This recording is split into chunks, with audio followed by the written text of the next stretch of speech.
Hello guys, welcome. Welcome to Ashutosh coaching channel. Now today we are going to start the chapter name is environmental issue या कह सकते हो पर्यावरण के मुद्दे। अब देखते हैं ध्यान से।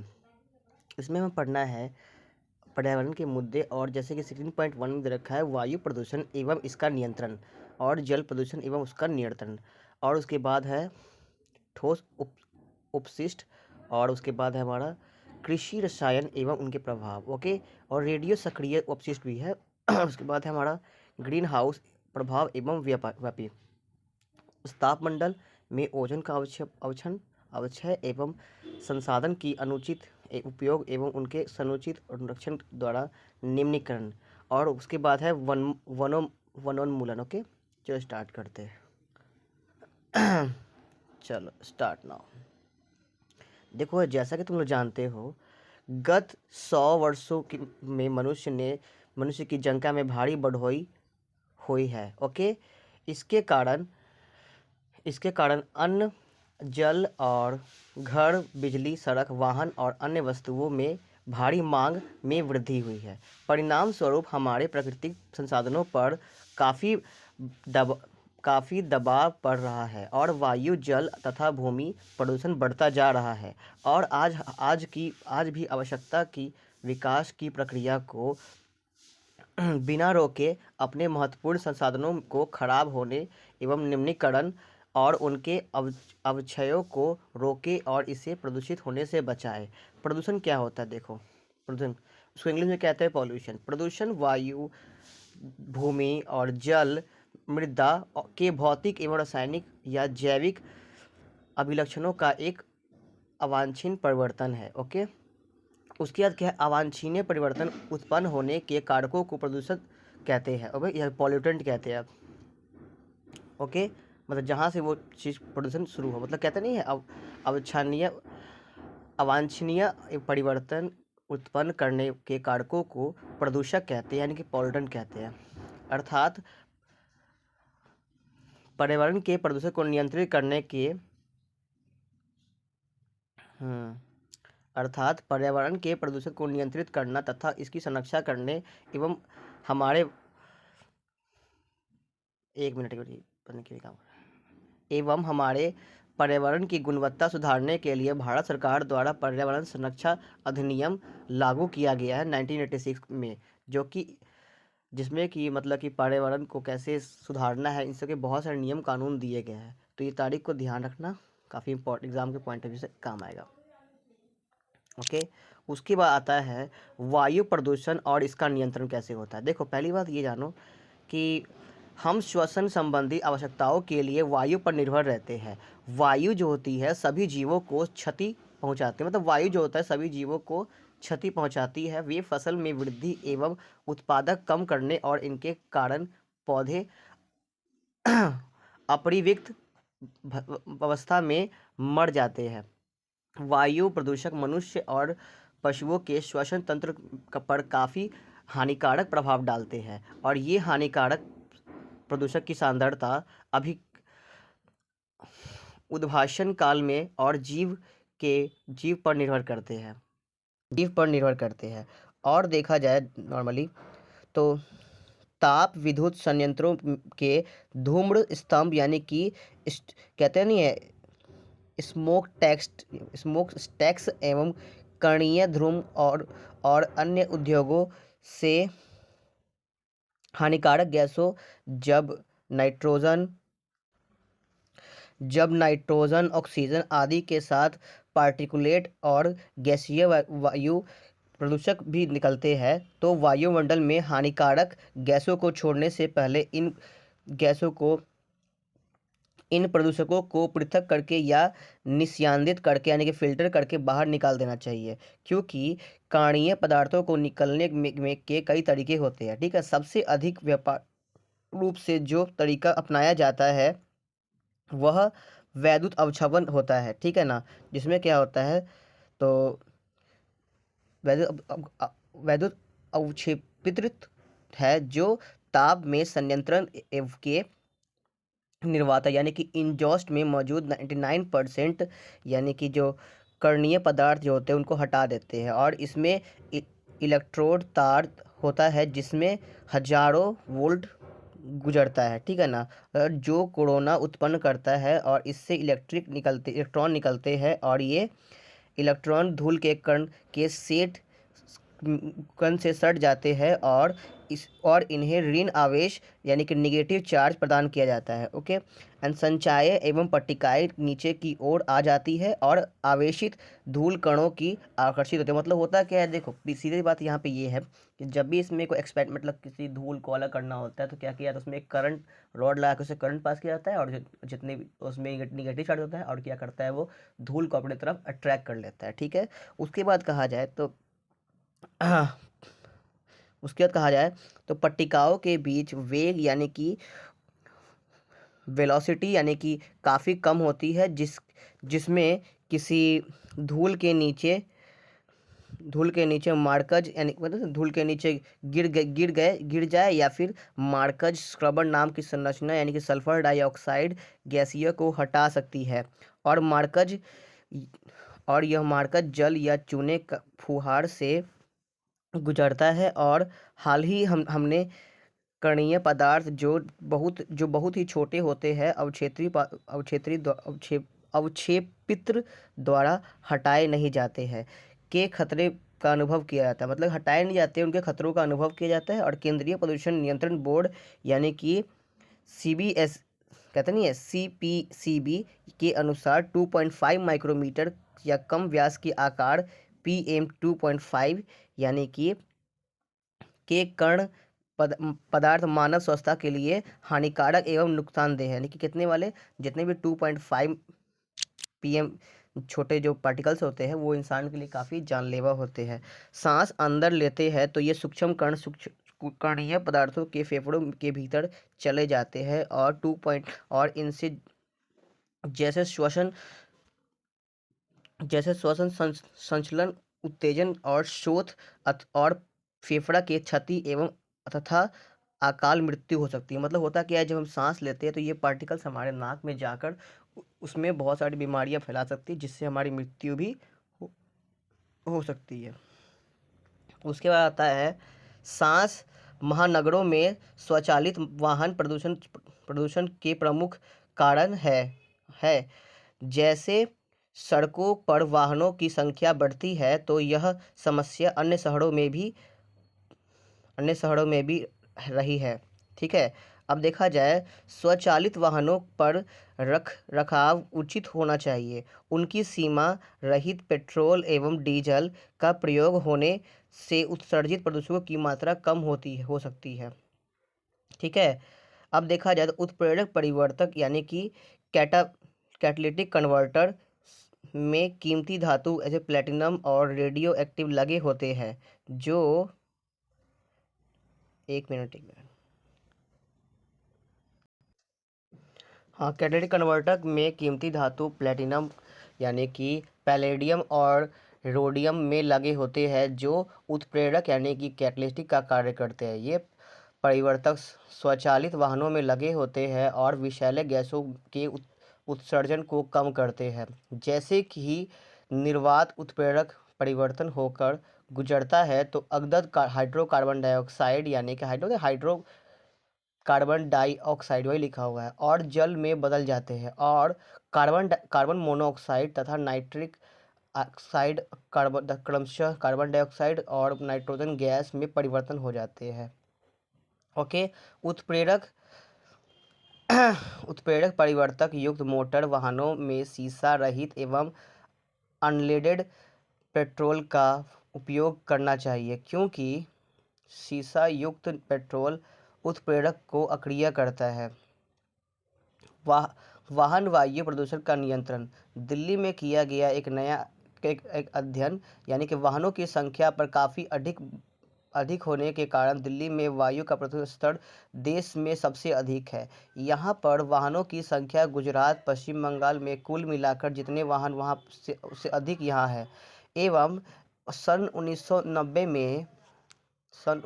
में 90 के एक आंकड़े के अनुसार दिल्ली का स्थान विश्व में 41वां सर्वाधिक प्रदूषित नगरों में चौथा स्थान था, ठीक है ना।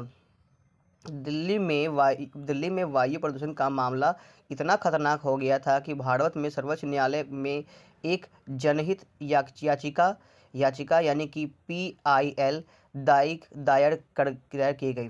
सर्वोच्च न्यायालय द्वारा इसकी कड़ी निंदा की गई और न्यायालय ने भारत सरकार से एक निश्चित अवधि की उचित उपाय करने का आदेश दिया और साथ ही यह भी आदेश दिया कि सरकार वाहनों यानी कि बसों में डीजल के स्थान पर संपीड़ित प्राकृतिक गैस यानी कि CNG का प्रयोग करे और वर्ष 2002 के अंत तक दिल्ली की सभी बसों एवं CNG में परिवर्तन कर दिया गया। और आप पूछ सकते हैं कि CNG डीजल से बेहतर क्यों है। इसका उत्तर है कि वाहन में CNG सबसे अच्छी तरह जलती है और बहुत कम मात्रा में मतलब जलने से मतलब होता नहीं, बहुत कम मात्रा में जलने से बहुत कम मात्रा में जलने से बच जाता है, और जबकि डीजल पेट्रोल के मामले में ऐसा नहीं है। इसके अलावा यह पेट्रोल और डीजल से सस्ता भी होता है और चोर इसकी चोरी नहीं कर सकता, और पेट्रोल तथा डीजल की तरह इसे अपमिश्रित नहीं किया जा सकता। ओके, CNG में परिवर्तन करने में मुख्य समस्या इसे वितरण स्थल पंप तक ले जाने के लिए पाइपलाइन बिछाने की कठिनाई को लेकर इसकी अवधि सप्लाई करने की है। ठीक है ना। साथ ही साथ दिल्ली में वाहन प्रदूषण को कम करने के जो अन्य उपाय किए गए हैं वे ये है कि पुरानी गाड़ियों को धीरे धीरे हटा देना और शीशे रहित पेट्रोल और डीजल का प्रयोग करें। कम गंधक यानी कि सल्फर युक्त पेट्रोल का डीजल का प्रयोग करें और वाहनों में उत्प्रेरक परिवर्तकों का प्रयोग करें।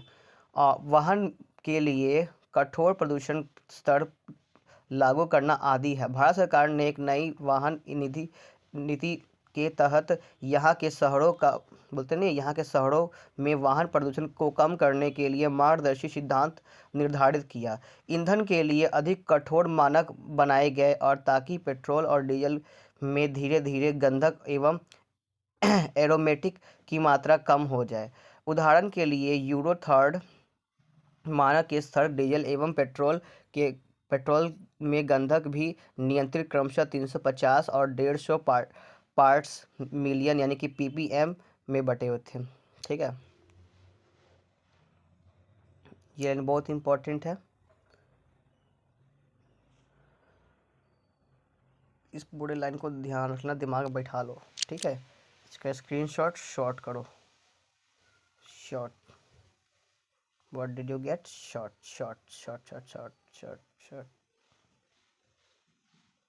ठीक है, अब देखो आगे बढ़ते हैं। तो लास्ट क्या था? ppm करना चाहिए। ठीक है, संबंधित ईंधन में एरोमेटिक कार्बन यानी कि 42% पर सीमित करना चाहिए। मार्गदर्शी के अनुसार पेट्रोल और डीजल के गंधक को कम कर 50 ppm पर लाकर लक्ष्य को 35% के स्तर पर लाना चाहिए। ईंधन के अनुरूप वाहन के इंजनों में भी सुधार करना पड़ेगा। उत्सर्जक मानक यानी कि Bharat stage second and euro second मानक के तुल्य है।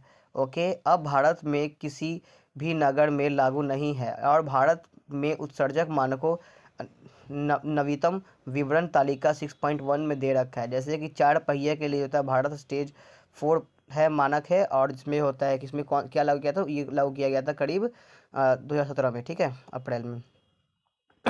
3 पहिया के लिए क्या है? भारत स्टेज 4 है, जो कि अप्रैल 2017 से देश भर में है, मतलब देश भर में आया था। ठीक है ना। और 2 पहिया के लिए क्या है? भारत स्टेज 4 है, जिसमें क्या हुआ था? अप्रैल में ये लागू हुआ 2017 में। ठीक है, ओके। अब दिल्ली में किए गए इस प्रकार के प्रयासों को धन्यवाद, जिसके कारण यहाँ की वायु गुणवत्ता में काफ़ी सुधार हुए। एक आकलन के अनुसार सन 1957 2005 तक दिल्ली में CO2 और SO2 के स्तर में काफ़ी गिरावट आई। भारत में वायु प्रदूषण के निरोध एवं नियंत्रण यानी कि अधिनियम 1951 में लागू हुआ था एवं लेकिन इसमें 1927 में संशोधन कर शोर का वायु प्रदूषण के रूप में सम्मिलित किया गया। शोर यानी कि नॉइज यानी कि एक अवांछित उच्चतर स्तर मतलब उच्च स्तर ध्वनि है। हम आनंद और मनोरंजन के लिए तेज ध्वनि के आदी हो गए हैं, लेकिन यह नहीं सोचते हैं कि इसके कारण मानव में मनोवैज्ञानिक यानी कि और कार्य या शरीर में क्रियात्मक विकार यानी कि डिसऑर्डर पैदा होते हैं। जितना बड़ा शहर उतना ही बड़ा उत्सव और उतना ही बड़ा अधिक शोर। ओके, किसी जेट वायु या रॉकेट के उड़ान के समय उत्पन्न अति उच्च ध्वनि स्तर यानी कि 150 डेसिबल से या उससे अधिक स्तर की ध्वनि को थोड़े ही समय में तक सुनने से कर्ण पटक यानी कि ईयर ड्रम क्षतिग्रस्त जा सकता है। इस प्रकार व्यक्ति को सुनने की क्षमता के लिए नष्ट हो मतलब व्यक्ति का जो सुनने का क्षमता है वो सदा के लिए नष्ट हो सकता है। शहरों की उपेक्षाकृत निम्न ध्वनि स्तर के दीर्घकालीन यानी कि उद्भाषण के कारण भी हमारी सुनने की क्षमता स्थायी रूप से क्षतिग्रस्त हो सकती है। शोर के कारण अनिद्रा, हृदय एवं स्पंद यानी कि हार्ट बीटिंग का बढ़ जाना, श्वसन के तरीकों में परिवर्तन आदि के मनुष्य में पीड़ित हो सकता है, जिसके कारण वह काफ़ी तनाव स्थिति में रहता है। यह जानते हुए कि शोर प्रदूषण के कई खतरनाक प्रभाव होते हैं, क्या आपके आसपास के अनावश्यक ध्वनि प्रदूषण के स्रोत का पता लगा सकते हैं जिससे जिससे किसी को आर्थिक हानि पहुंचाए, ओके, तथा तत्काल में कम किया जा सके। और हमारे उद्योगों में ध्वनि अवशोषण पदार्थ का प्रयोग कर या ध्वनि ढककर इसे कम किया जा सके। ओके, अस्पताल और स्कूल के आसपास हॉर्न मुक्त और जोन का सीमांक यानी कि पटाखे और लाउड स्पीकर के लिए अनुमेय ध्वनि स्तर यानी कि लाउड स्पीकर के लिए एक सीमा तय करके ताकि उसके बाद इसका प्रयोग नहीं किया जा सकते आदि के बारे में कठोर कानून बनाकर और उसे लागू करके ध्वनि प्रदूषण पर अपनी रक्षा कर सकते हैं। ओके, उसके बाद हमारा 16.2 यानी कि जल प्रदूषण एवं इसका नियंत्रण। संपूर्ण विश्व में जलाशय के सभी प्रकार के अपशिष्ट का निपाटन कर इसका दुरुपयोग कर रहा है। हम यह मान लेते हैं कि जल सब कुछ बहाकर ले जाएगा। ऐसा करते समय हम यदि नहीं सोचते हैं कि जलाशय हमारे साथ साथ अन्य भी जीवों के लिए जीवन का आधार है। क्या आप बता सकते हैं कि नदी और नालों में क्या बहाव देते हैं? बात ऐसा है यहाँ पर कि विश्व के अनेक भागों में तालाब, झील, सरिता या धारा, नदी, ज्वार मुख पत्नी है ज्वार नगरदमुख एवं यानी कि एस्चुरी और सागर के जल प्रदूषित हो रहे हैं। ओके, जलाशय की स्वच्छता को कायम रखने के महत्व को समझते हुए भारत सरकार ने 1954 में जल प्रदूषण निरोध का नियंत्रण अधिनियम लागू किया था। ठीक है, याद कोई दिक्कत? जिसमें क्या हुआ था ना कि ताकि हमारे जल संसाधनों को प्रदूषित होने से बचाया जा सके। 16.2.1 यानी घरेलू वाहित मल एवं औद्योगिक बहिस्राव। नगरों और शहरों में जब हम अपने घरों में जल का काम करते हैं तो सभी जीवों को नालियों में बहा देते हैं।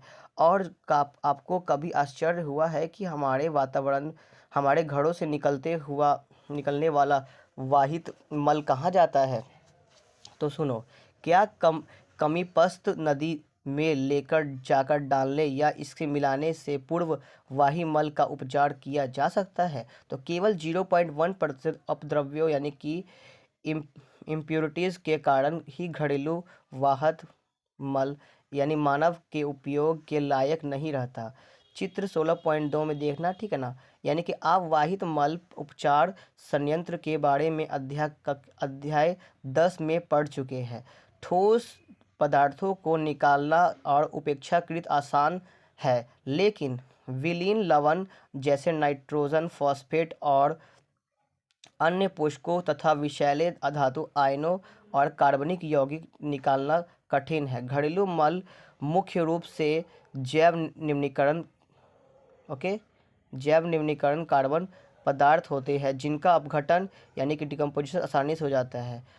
हम आभारी है कि जीवाणु, बैक्टीरिया और अन्य सूक्ष्म जीव के वे अन्य इन जीव पदार्थों का उपयोग कार्य द्रव्य यानी कि के सबस्ट्रेट के भी मतलब के रूप में भी करके अपनी संख्या में वृद्धि कर सकते हैं, और इस प्रकार के वाहित मल को कुछ अवयवों का उपयोग करके वाहित मल जल तथा जीव रासायनिक ऑक्सीजन आवश्यकता एवं बायोकेमिकल यानी कि बायोकेमिकल ऑक्सीजन डिमांड यानी BOD यानी कि पर माप और जैव पदार्थ की मात्रा अवलोकन किया जा सकता है। क्या आप बता सकते हैं कि किस प्रकार किया जा सकता है? तो सूक्ष्म जीव में संबंधित अध्याय में आप BOB यानी सूक्ष्म जीव और जैव निम्नीकरण पदार्थों के स्तर संबंध के बारे में पढ़ चुके हैं।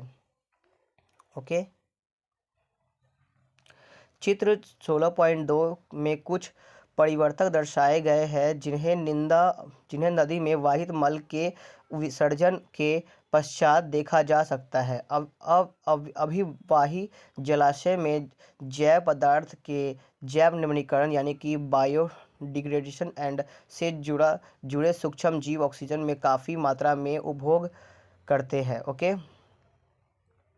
उपभोग करते हैं। और क्या होता है, इसके स्वरूप वाहित मल विसर्जन स्थल पर भी अनुप्रवाह यानी कि डाउन सिंड्रोम जल में घुल जाते हैं और ऑक्सीजन की मात्रा तेजी से गिरावट होने लगती है, और इसके कारण मछलियों और अन्य जलीय जीवों की मृत्यु में वृद्धि हो जाती है। जलाशय में काफ़ी मात्रा में पोषक की उपस्थिति के प्लवकीय यानी कि मुक्त प्लावी शैवाल की अतिरिक्त वृद्धि होती है। शैवाल प्रस्फुटन अलगल ब्लूम कहा जाता है, ठीक है ना। शैवाल को अलगल ब्लूम भी कहा जाता है, और देखा जाए तो इसके कारण जलाशय का रंग विशेष प्रकार का हो जाता है, और शैवाल प्रस्फुटन के कारण जल की गुणवत्ता घट जाती है और मछलियां मर जाती है, और कुछ बोलते नहीं है प्रस्फुटनकारी शैवाल मनुष्य और जानवरों के लिए अतिशिष्ट विषैले होते हैं। आपके नीलाशोष मोर्व और रंग के सुंदरों फूलों को देखा होगा कि जलाशय में काफ़ी चित्ताकर्षक और आकार के प्लावी पौधे का स्थल। ये पौधे अपने सुंदर फूलों के कारण भारत में उगाए गए थे, लेकिन अपनी अतिरिक्त वृद्धि के कारण तबाही मचा रहे हैं। ये पौधे हमारी हटाने की क्षमता से कहीं अधिक तेजी से वृद्धि कर रहे हैं। हमारे जल मार्गों यानी वाटरवे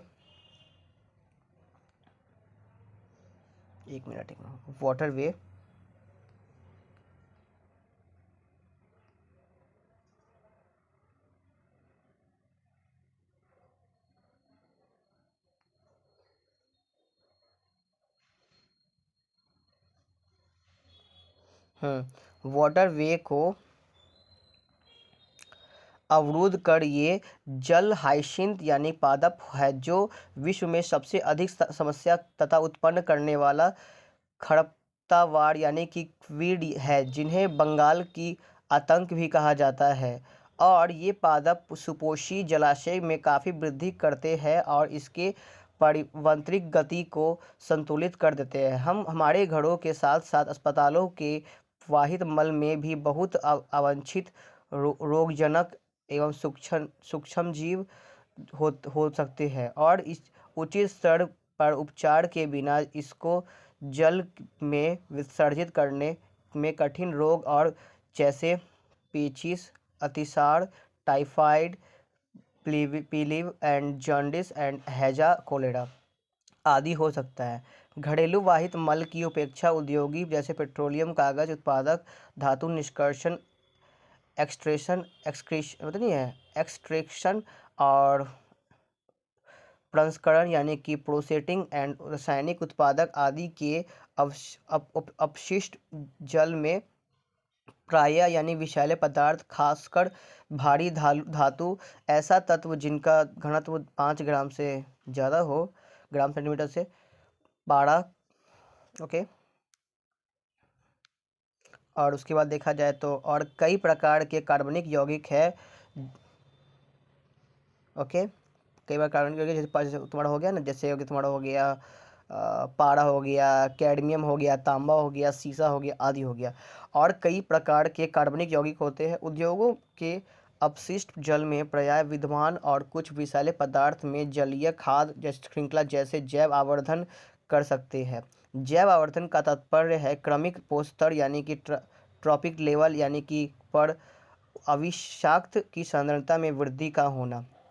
इसका कारण है कि जीव द्वारा संग्रहित अविषालु पदार्थ अपचालित और उत्सर्जित नहीं होता है हो सकता है। इस प्रकार अगले उत्सर्जक पर पहुंचता है और यह परिघटन पारा एवं डीडीटी के लिए सुविदित है। और चित्र 16.5 में जलीय खाद्य श्रृंखला में डीडीटी का जैव आवर्धन दर्शाया गया है। इस प्रकार क्रमिक पोषण के स्तरों को डीडीटी की सांद्रता बढ़ जाती है और यदि जल में यह सांद्रता 0.003 ppb हो यानी कि इसके आरंभ होती है या इसे आरंभ होती है तो अंत में जीव आवर्धन के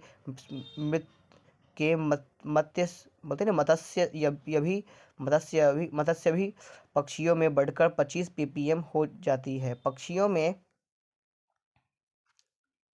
पक्षियों में डीडीटी के उच्च सांद्रता यानी कि कैल्शियम उपापचय को नुकसान पहुंचाती है, जिसके कारण अंड कवच एग शेल और पतला हो जाता है और यह समय से पहले फट जाता है, जिसके कारण पक्षी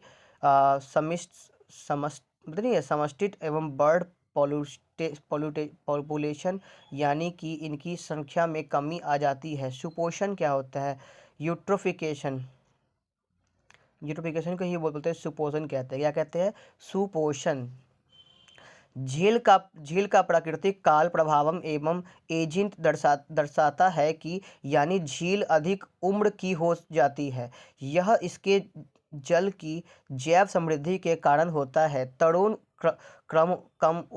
कम उम्र की यानी कि झील का जल शीतल और स्वच्छ होता है। समय के साथ साथ इसमें सरिता के जल के साथ पोषक तत्व जैसे नाइट्रोजन और फास्फोरस आदि रहते हैं, जिसके कारण जलीय जीवों में वृद्धि होती रहती है। जैसे जैसे झील की उर्वरता बढ़ती है वैसे वैसे पादप की प्राणी एवं जीन प्राणी बढ़ने लगती है और कार्बनिक अवशेषण झील के तल में बैठने लगते हैं और सैकड़ों वर्षों में इसमें जैसे जैसे साद सील्ट और जैसमलवे यानी ऑर्गेनिक मलबा का ढेर लगता है, वैसे वैसे झील उछली और गर्म होती जाती है।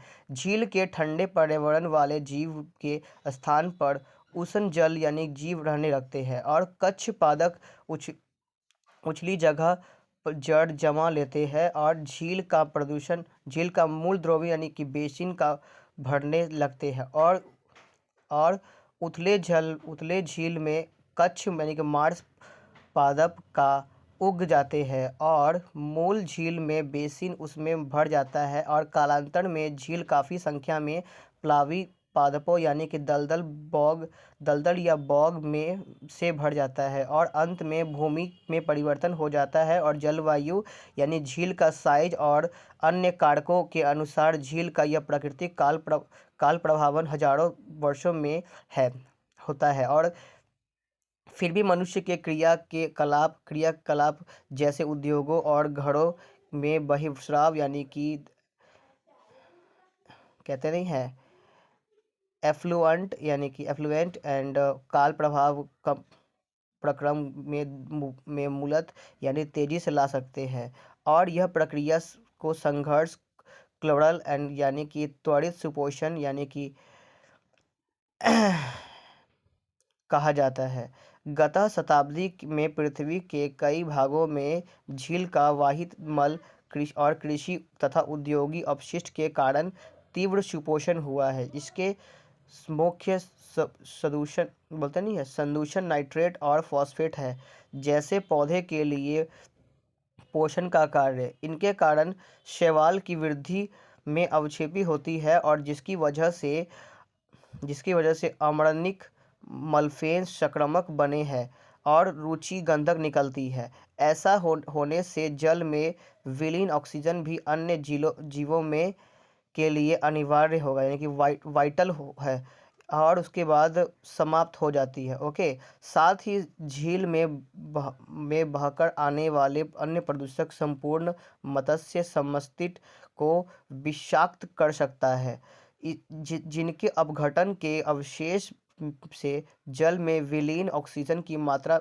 और कम हो जाती है। इस प्रकार झील वास्तव में घुटकर मर जाते हैं। सब जीव जो होते हैं ना झील के वास्तव मतलब जितने भी जो झील में जो जीव होते हैं, या फिर जो इसमें लिखा हुआ क्या है, झील वास्तव में मर जाता है, ऐसा कुछ नहीं है। झील के अंदर जो जितने भी बैक्टीरिया है लिविंग और जो सारी चीज़ें मरने लगते हैं। और कहने के झील भी तो थोड़ा बहुत डैडी ना होगा। जैसे देखो जल जो होता है ये है, जल के पीप में इतना होता है, जब इतना जीबी में हो जाएगा तो उसके बाद क्या होगा, छोटी मछली मरेगी, तो 2 पे क्या होगा कि बड़ी मछली मरेगी, उसके बाद क्या होगा, मत्स्य मरेंगे। ऐसे मतलब धीरे धीरे सब लोग मरते चले जाएंगे। ठीक है, तो इसको समझना है और कुछ नहीं है। हम्म। ओके। और उसका देखा जाए जिनके अवघटन अवशेष जल में ऑक्सीजन की मात्रा कम हो जाती है और वास्तव में बोलते नहीं है, वास्तव में झील वास्तव में घुट घुट कर मर सकती है। और विद्युत उत्पादी यूनिट यानी कि तापीय विद्युतीय संयंत्रों से बाहर निकालने वाले तापीय यानी कि अवशिष्ट जल को दूसरे महत्व के श्रेणी के प्रदूषक है। और तापीय अपशिष्ट जल के उच्च तापमान के प्रति संवेदनशील जीव में जीवित नहीं रह पाते हैं और इसमें उसकी संख्या कम हो जाती है। लेकिन अत्यंत शीत क्षेत्रों में इसमें पौधा और मछलियों की वृद्धि अधिक होती है। ठीक है ना।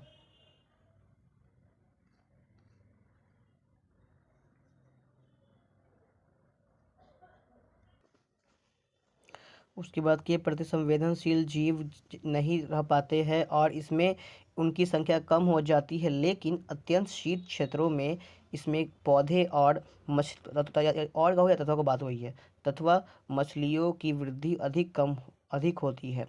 अब देखो 6.2.2 में क्या क्या एकीकृत अपशिष्ट जल उपचार एवं केस अध्ययन। ओके।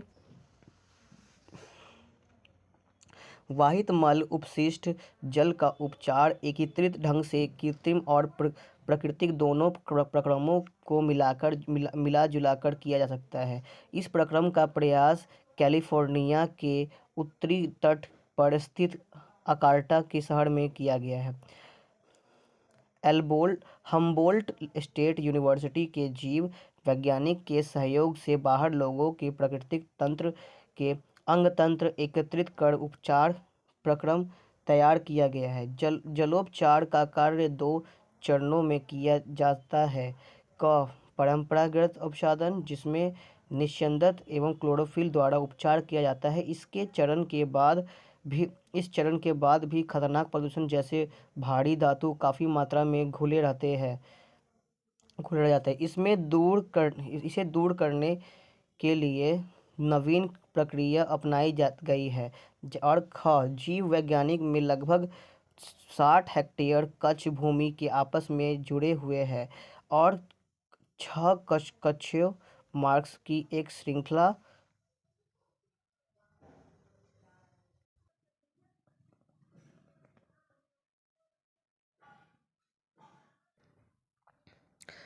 अब हम लोग देखते हैं प्लास्टिक अपशिष्ट के उपचार संबंधी अध्ययन।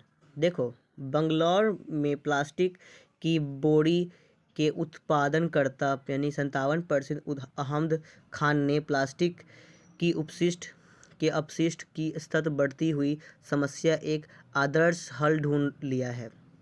मतलब अहमद नाम के लड़के जो बढ़ती हुई इसकी समस्या का एक हल ढूंढ लिया, जिसमें उन्होंने क्या किया है कि आगे देखो बताते हैं।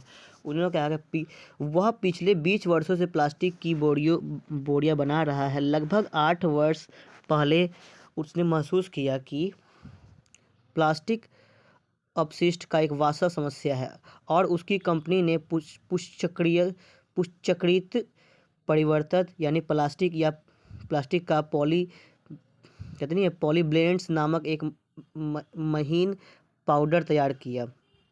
इसके मिश्रण को बिटुमेन कहते हैं, ठीक है ना। मतलब एक अहमद नाम के साइंटिस्ट थे, जिन्होंने क्या किया था कि बाद में जाके एक बिटुमेन चीज़ का आविष्कार किया, जो कि पाउडर जैसा था। कैसा था? बिल्कुल पाउडर। ओके, इसे बिटुमेन नाम से भी जाना जाता है। ओके,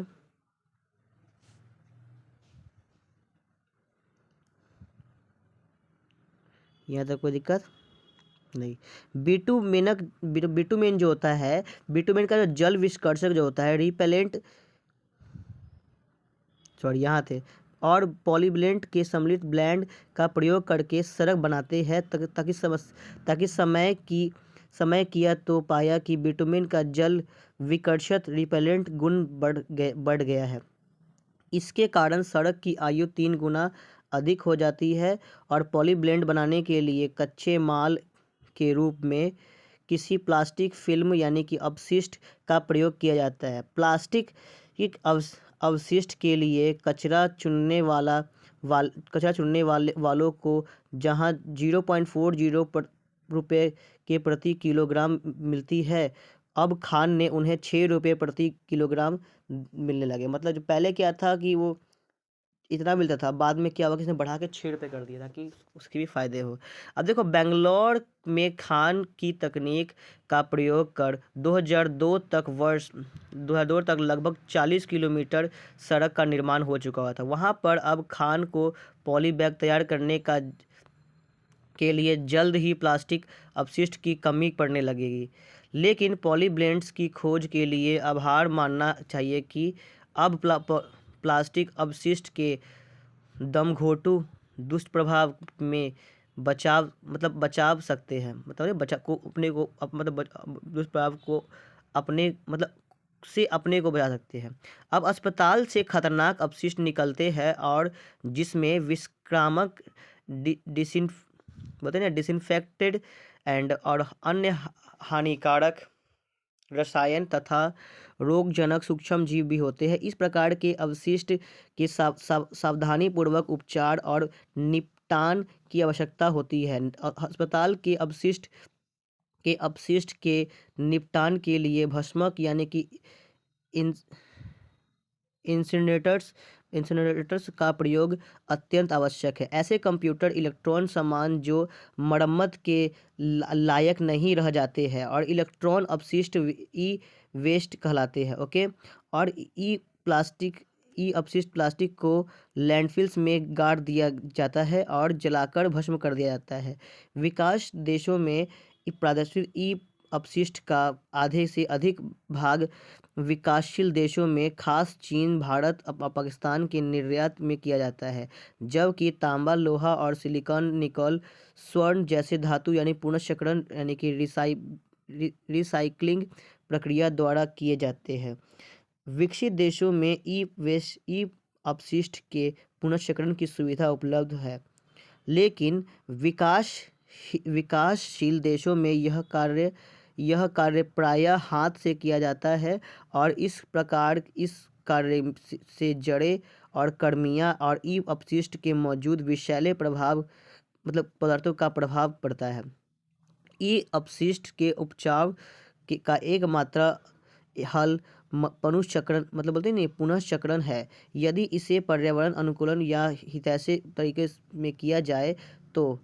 आगे देखो, कृषि रसायन या उनके प्रभाव क्या होते हैं। हरित क्रांति के चलते फसल उत्पादन बढ़ाने के लिए अजैव यानी कार्बनिक और उर्वरक यानी कि डीओजेनिक फर्टिलाइजर और परिकनाशी का प्रयोग कई गुना बढ़ जाता है। और जब पीड़कनाशी और शाकनाशी और कवकनाशी या फंगीसाइड आदि का प्रयोग काफ़ी होने लगा है, तो वे सभी अल्छय जीव यानी कि नॉन नागरेट आर्जेन ऑर्गेनिज्म यानी कि जो मृदा परितंत्र के महत्वपूर्ण घटक है के लिए विषैले है। क्या आप सोच सकते हैं कि स्थानीय परितंत्र में उन्हें जैव अवरोधी बायोमैग्नीफाइड किया जा सकता है? और क्या आप जानते हैं कि कृत्रिम उर्वरकों की मात्रा को बढ़ाने जाने से जलीय परितंत्र बनाया सुपोषण पर क्या असर होगा? इसलिए कृषि वर्तमान पर अत्यंत गंभीर है। ठीक है ना। जैव खेती जानते हैं और केस अध्ययन। एकीकृत जैव खेती और चक्रीय एवं शून्य अपशिष्ट जीरो वेस्ट वाली। इसमें एक प्रक्रम से प्राप्त अपशिष्ट अन्य प्रक्रमों के लिए पोषक के रूप में काम में आते हैं। इसके कारण संसाधन का अधिकतम का उपयोग संभव है, उत्पादक की क्षमता भी बढ़ती है। और रमेश चंद्र डागर सोनीपम हरियाणा का किसान भी यही कर रहा है। और मधुमक्षिका पालन, डेयर प्रबंधन, जल संग्रहण, वाटर हार्वेस्टिंग और कंपोस्ट बनाने और कृषि का कार्य श्रृंखलाबद्ध और प्रक्रमों में करता है, और जो एक दूसरे को संभालते हैं। और इस प्रकार यह बहुत ही किफ़ायती और दीर्घ उपयोगी प्रक्रम बन जाता है। उस फसल के लिए रासायनिक उर्वरक के प्रयोग की कई आवश्यकता नहीं रहती है, क्योंकि पशुधन के उपसर्ग और मलमूत्र यानी गोबर का प्रयोग खाद के रूप में किया जाता है। फसल अपशिष्ट का प्रयोग कंपोस्ट बनाने के लिए किया जाता है, जिसका प्रयोग प्राकृतिक उर्वरकों के रूप में या फार्म उत्सर्जक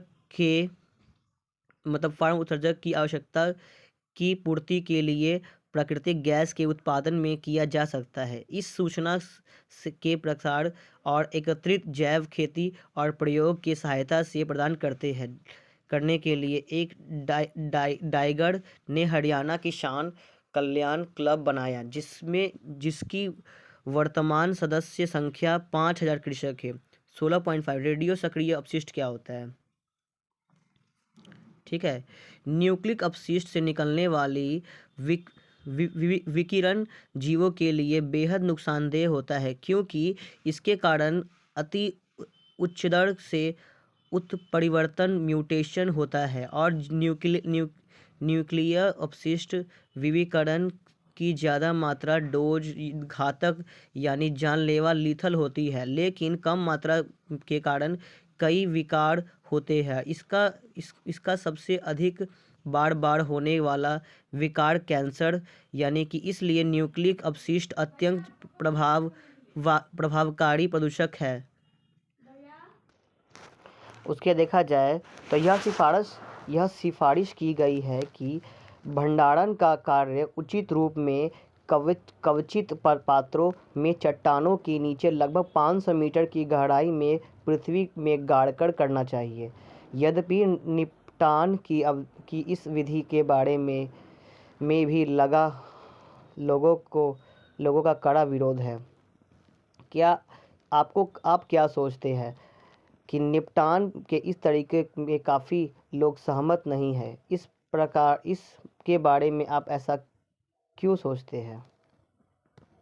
भगवान जाने, वही सोचेगा ना। वही देखो, ग्रीन हाउस प्रभाव क्या होता है या विश्वव्यापी उष्णता क्या होता है? देखो, ग्रीन हाउस प्रभाव शब्द की उत्पत्ति जो होती है एक ऐसी परिघटना से हुई है जो पौधघर यानी कि ग्रीन हाउस में होती है। क्या आपने कमी पौधघर देखा है? यह एक छोटा सा ग्लास का घर है जैसा होता है, और जिसका उपयोग खासकर शीत ऋतु में पौधे को उगाने के लिए किया जाता है। या उगाने में लय किया जाता है। ग्लास पैनल प्रकाश को अंदर तो आने देता है लेकिन ताप को बाहर जाने नहीं देता, यानी कि बाहर नहीं निकलने देता है। इसलिए पौधगढ़ ठीक ही उसी तरह गर्म हो जाता है और जैसे कुछ घंटों के लिए धूप में पार्क कर दी जाती है कार, तो भीतर भाग गर्म हो जाता है। ऐसा आपने देखा होगा, ठीक है।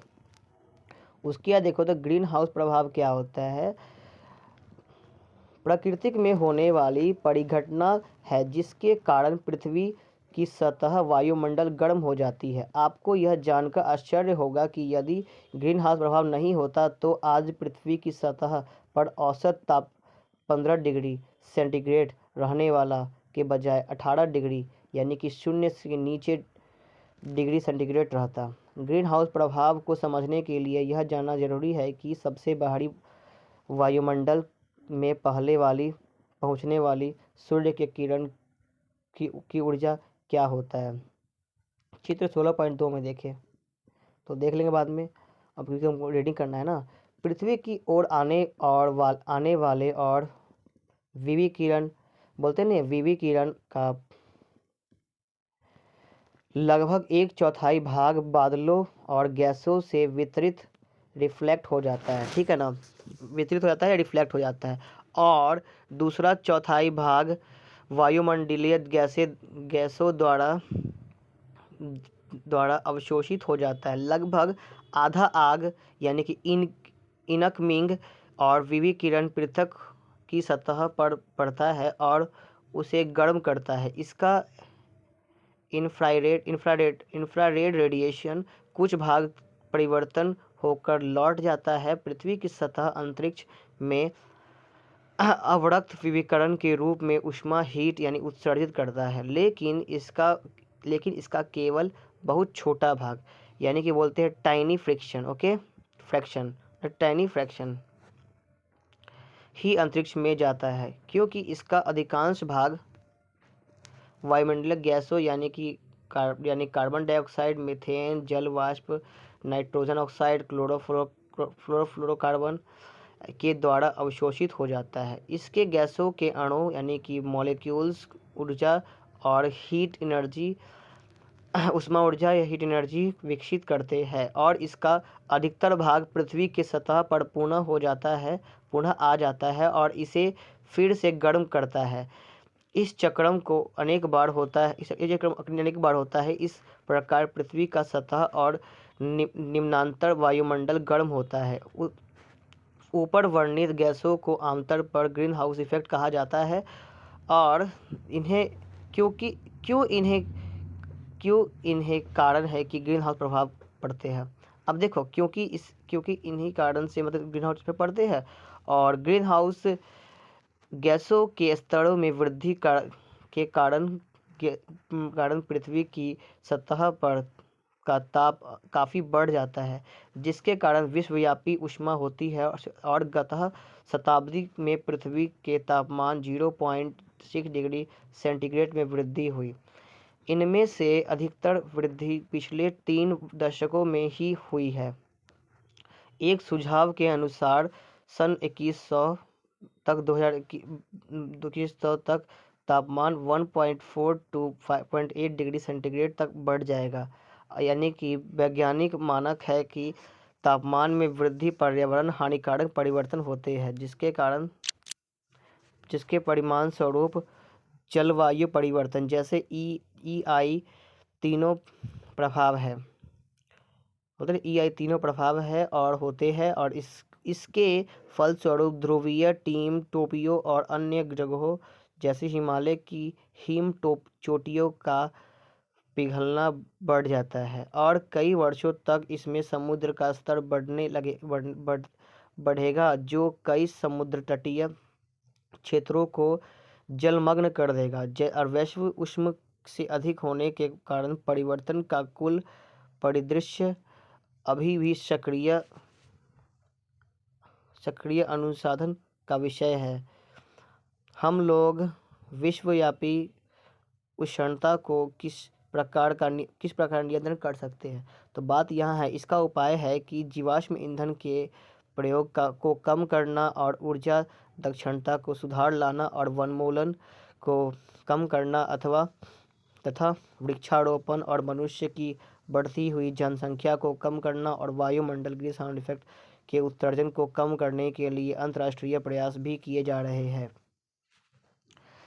समतापल में ओजोन का अवक्षेपण। आपने आपने अपने इसके पहले रसायन विज्ञान की 11वीं की पुस्तक में खराब ओजोन के बारे में पढ़ा हो तो निम्न वायुमंडल में बने जिसमें पौधे का प्राणियों को नुकसान होता है और वायुमंडल अच्छा ओजोन भी होता है और जो इसके ऊपरी भाग समताप मंडल में पाया जाता है।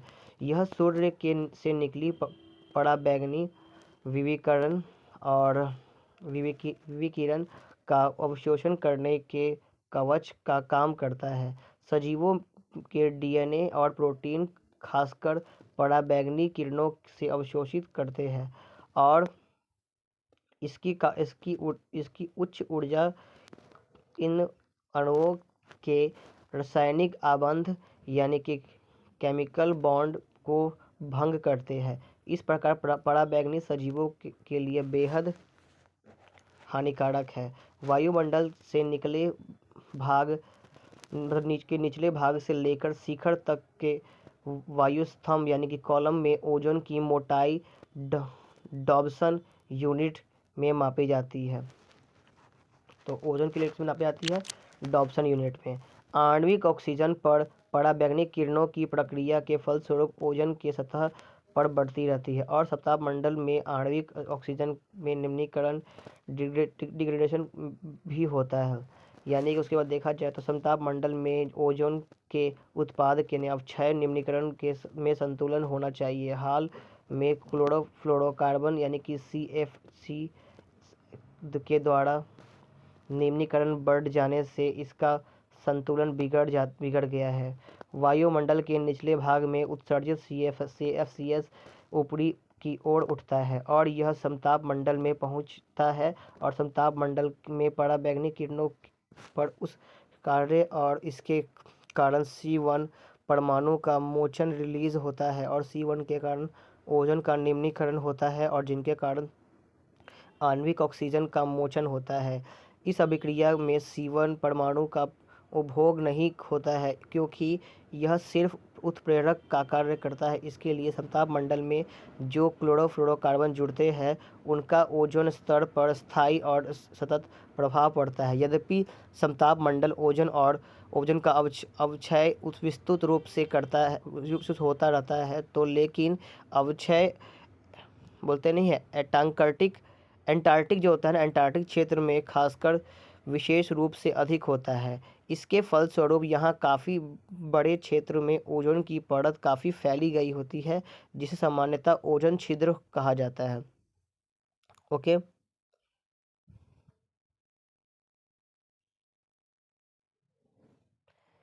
तो पराबैंगनी यूवी यानी कि की उपेक्षा के तरंग दैर्ध्य युक्त यानी कि वेवलेंथ युक्त पराबैंगनी मुक्त हो गया पराबैंगनी यानी कि यूवी जिसको कहते हैं और